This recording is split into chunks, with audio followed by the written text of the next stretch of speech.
السلام عليكم البنات، واش راكم؟ نتمنى تكونوا كامل بخير وعلى خير. قبل ما نبداو كالعاده نصلوا على الرسول صلى الله على سيدنا محمد وعلى اله وصحبه اجمعين. كما عودتكم معايا مع الوصفات السهله، الوصفات الاقتصاديه والوصفات البسيطه.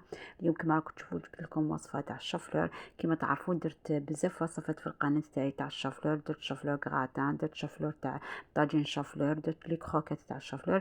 يعني درت عندي وصفات بزاف تاع كيفاش نستعملوا الشفلور. اللي حبت تروح للفيديوهات تاعي وتشوف اي نوع تاع طبق تاع شفلور درتو تدي عليه، تشوف منه. اليوم حبيت ندير لكم وصفة تاع لي كروكيت بطريقة جديدة تاع الشفلور. لي كروكيت ساهلين، ما فيهم حتى مقادير زايدين، ما فيهم حتى تكلفات كيما راهم زعما ديك مثلا لازم ديري اللحم، لازم ديري فيونداشي، لازم ديري الفرomاج، لازم ديري هادو كامل زايدة. والشفلور تاعك ديريه بكل بساطة عادي، ما فيه والو، غير شوية تاع البيض وشويه تاع التوابل ويخرج لك ولا اروع بنه. الله الله عليها، الله يبارك. كما تعرفوا الشفلور حنا في العاده تاعنا نخلو هكذاك وريدات برك، نغمدوه غير في شويه بيض، شويه فرينه، شويه لي زيبيس، ويعطينا بنه روعه. ما فيه حتى والو، ما فيه والو، يعني غير هو هذوك الوريدات تاعو برك نحمروهم ويجونا بلا بنان، بلا لحم، بلا والو. صافي على هذه تقدروا ديروا هاد لي كروكيت بدون ما ديروهم ني فيونداشي ني فرماج ني غيان ديتو. هادو برك لمسات اضافيه اللي حبت تزيدهم، يعني البنه ما راهيش في هذيك الاضافه اللي نزيدوها، وانما الشفلور هكذاك غير هو وحده بشويه بيض وشويه معدنوس شويه لي زيبيس ويعطي لك طاجين الله الله عليه. كما راح نوري لكم في هذه الطريقه.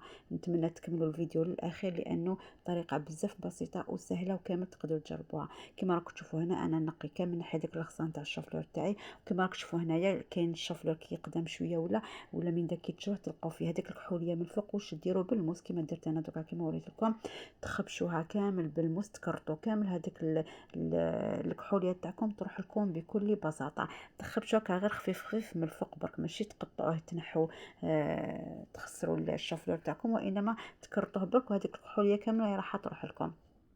كيما راكم تشوفوا هنايا نحي كامل هذاك الغصان ومن بعد كنكرط هذاك الكحوليه كامل.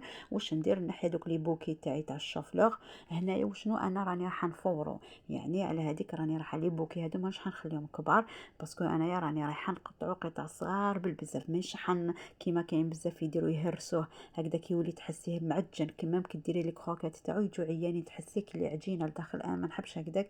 انا الشافلوغ تاعي راح هذوك لي بوكي شوفوا كيفاش حنقطعهم. نقطعهم نزيد نفتتهم الى قطع صغار، يعني دوك لي بوكي الكبار نرجعهم دي بوكي صغار كما راكم تشوفوا هنايا. هذه وكبيره شويه راح نزيد نقطعها، تقطعها الى قطع صغيره بزاف ونديروه ونغسلوه بيان، نقوه بيان لانه على بالكم الشوفلور يفد بزاف التراب، تنقوه بيان. اذا كيكون فيه حشرات بين هذوك لي بوكي تاعو لازم تغسلوه مليح بشويه قطرات تاع الخل، انا نغسلو بالخل وديروه ليفور ياخذ لكم يا ربي دقائق برك. علاش؟ لانه انا راني قطعته كما راكم تشوفوا قطع بزاف صغيره، يعني ما يديريش وقت كبير في التفار تاعو. هنا ما نفورو ني ملح ني والو، نفور غير داك الشوفلور وحده، ما ندير له حتى اضافه ني ثوم ني ملح ني والو، الشوفلور وحده يفور. كما تقدروا هنايا كاين اللي حاب يغليه، بصح هو من الاحسن باش ما يجيكش مايه وما يجيكش تحسيهش عجينه، ديريه يفور خير. كما راكم تشوفوا هنا شوف كيفاش قطعته هذوك لي بوكي الكبار، جاي قطعت لهم كامل الى لي بوكي وريدات صغيورين كما قلت لكم، ونحطوه يفور دقائق وهو فار. وهنا ننتقلوا للمريقه تاعنا.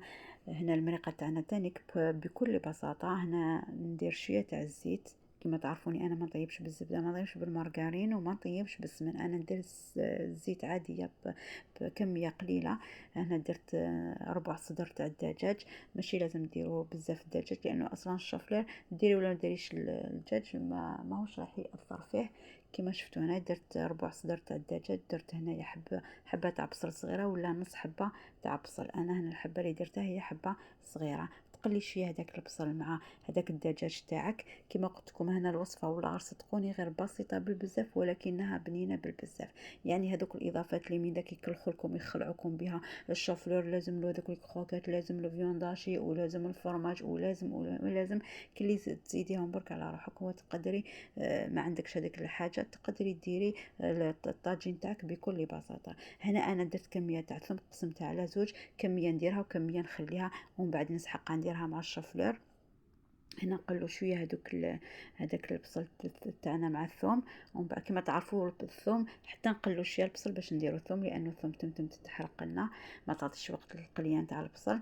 صافي بعد ما تقلي البصل شويه ترمي هذيك الثوم تاعك تقليها شويه، ومن بعد ديري التوابل تاعك. انايا هنايا سبقت درت غلط، درت طوماطيش تاع البواطه، ديري مغرف كبيره تاع طوماطيش تاع البواطه، سبقي قبل في التوابل تاعك، ديري التوابل تاعك. انا هنايا درت الكمون، درت راس الحانوت، درت الفلفل الكحل. هنا تقدروا تزيدوا شويه عكري، انا ما كانش عندي ما درتوش.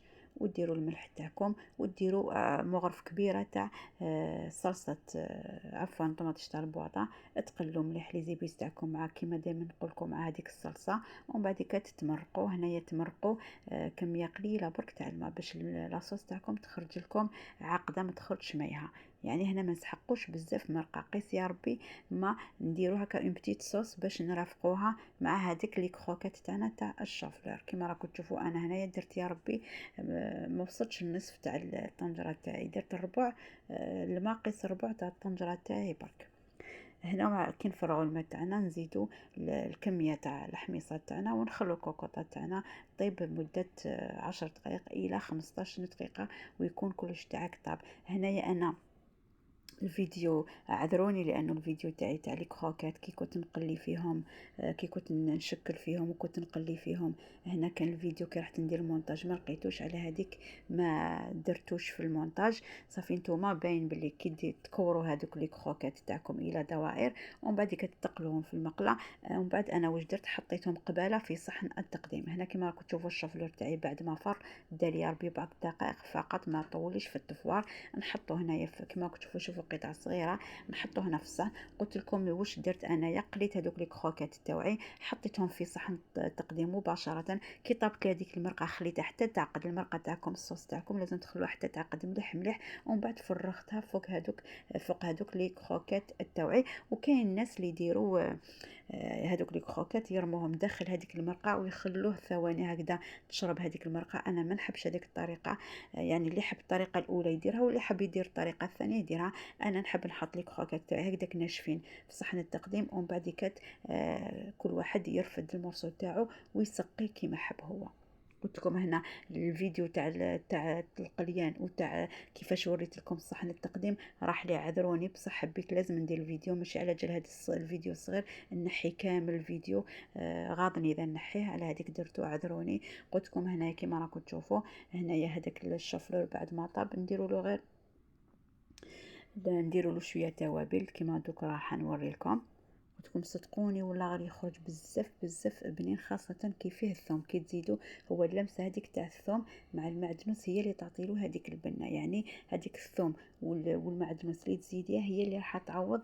يعني بلا ما ديري الفرماج، بلا ما ديري الفيونداشي. هنا انا درت نفس التوابل اللي زيبيس اللي درتهم في الطنجرة تاعي في المرقة يعني تاعي، هي اللي عاودت درتها في الشفلور. يعني هنايا درت، تقدروا تزيدوا هنايا الكركم ثاني كيزيد بنة. هنا درت كمية تاع الكمون، كما تعرفوا الكمون يخرج بزاف مع الشفلور لانه على بالكم الشفلور فيه بزاف الغازات. هنا درت راس الحانوت، الفلفل، الملح، درت كما قلت لكم الكمون، وتقدروا تزيدوا معها الكركم ثاني كيخرج بزاف بنين. هنا درت كميه كبيره تاع المعدنوس لانه المعدنوس هو راح يعطيلو هذيك البنه مع الثوم. تقطعي المعدنوس تاعك بزاف صغير.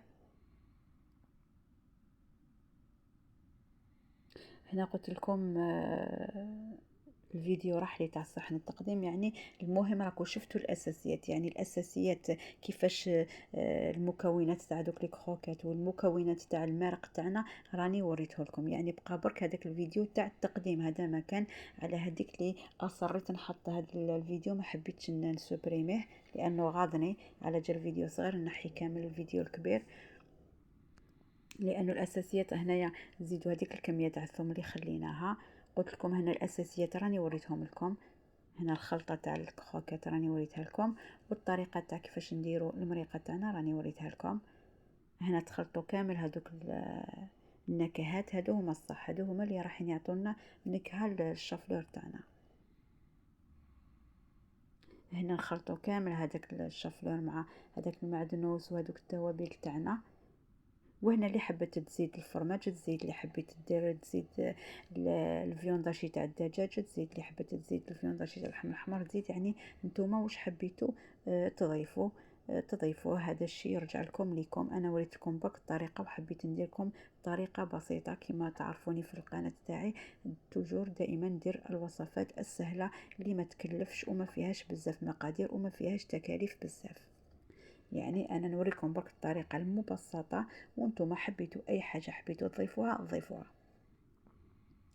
هنا كما قلت لكم بعد ما كامل خلط هذاك التوابل تاعي مليح، هنا نزيدوا الكميه تاع البيض. وهنا نتوما تتحكموا في الكميه تاع البيض تاعكم. هنا انا ما وريت لكمش، هنا كنت زدت هنا 2 ملاعق تاع الفارينو. هي من الاحسن، انا ما كانش عندي الشابلور، هي من الاحسن في بلاصه الفارينه ديروا الشابلور، لان عفوا ديروا الشابلور، لانه الشابلور هو اللي يعني هو يبقى خبز طايب، خبز يابس وفيه بنه. انا خير من اللي ديروا هذيك الفارينه، لانه ما نحبش ندير فارينه، نحس راني ناكل في الفارينه خضراء، لانه هنا المكونات كامل راهم طيبين، ونزيدوا هذيك الفارينه خضراء وروحوا نقلوا تمتم هذوك لي كروكات تمتم يطيبوا، نحس كلي راني داخل هذيك الكروكات راني ناكل في الفارينه البيضاء. على هذيك عفوا في الفارينه الخضراء. على هذيك انا نبريفيري جو بريفير ندير الشابلور داخل هكذا داخل لافارس، ندير 2 مغارف تاع الشابلور، وكي نغمد الكروكات تاعي نغمدهم في الشابلور احسن خير من الفارينه. صدقوني تخرج بزاف بزاف بنينه. واللي ما عندها الشابلور تعوضها بالفارينه، كيما انا درت هاد المره ما كانش عندي الشابلور عوضتها بالفارينه. كيما راكم تشوفوا هنايا، هاي لك هنايا لي كروكات تاعي كيفاش خرجوا مع ديك المريقه عاقده بالبزاف. الله يبارك خرجت بنينه، والكروكات تاعي خرج بزاف بنين. وسمحوا لي على الفيديو اللي راح. وهنا حبيباتي نقول لكم مع السلامه في الفيديو الجاي باذن الله.